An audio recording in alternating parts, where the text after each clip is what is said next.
పొగమంచు కారణంగా దేశంలో విమాన సర్వీసులకు తీవ్ర అంతరాయం కలుగుతోంది. అలాంటి సమయంలో ఎయిర్లైన్స్ సంస్థలకు ప్రయాణికులకు మధ్య ఘర్షణలు జరుగుతున్నాయి. వెయిటింగ్ హాల్, ఆహారం వంటి సౌకర్యాలు కల్పించడం లేదంటూ ప్రయాణికులు ఆగ్రహం వ్యక్తం చేస్తున్నారు.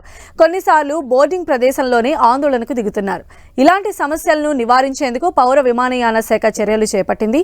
ప్రతికూల వాతావరణం కారణంగా ఫ్లైట్ 3 గంటలకు మించి ఆలస్యమైతే విమానాన్ని ముందస్తుగా రద్దు చేయవచ్చని డీజీసీఏ తెలిపింది. విమానాల రద్దు, ముందస్తు సమాచారం లేకుండా ఆలస్యం, బోర్డింగ్కు నిరాకరించడం వంటి సందర్భాల్లో ప్రయాణికులకు పూర్తి రక్షణ, సదుపాయాలు కల్పించాలని డీజీసీఏ తెలిపింది. 3 గంటలకు మించి ఆలస్యమయ్యే అవకాశం ఉన్నప్పుడు వాటిని ముందస్తుగానే రద్దు చేయవచ్చని తెలిపింది. ఈ నిబంధనలను విమానయాన సంస్థలన్నీ తక్షణమే పాటించాలని ఆదేశించింది.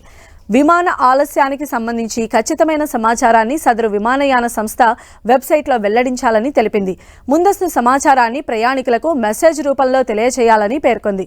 ఆలస్యానికి సంబంధించి సమాచారాన్ని ఎయిర్పోర్ట్లో వేచి చూస్తున్న ప్రయాణికులకు తెలియజేయాలని ఆదేశించింది. ప్రయాణికులతో సంప్రదింపులు జరిపేందుకు సిబ్బందిని అందుబాటులో ఉంచాలని స్పష్టం చేసింది.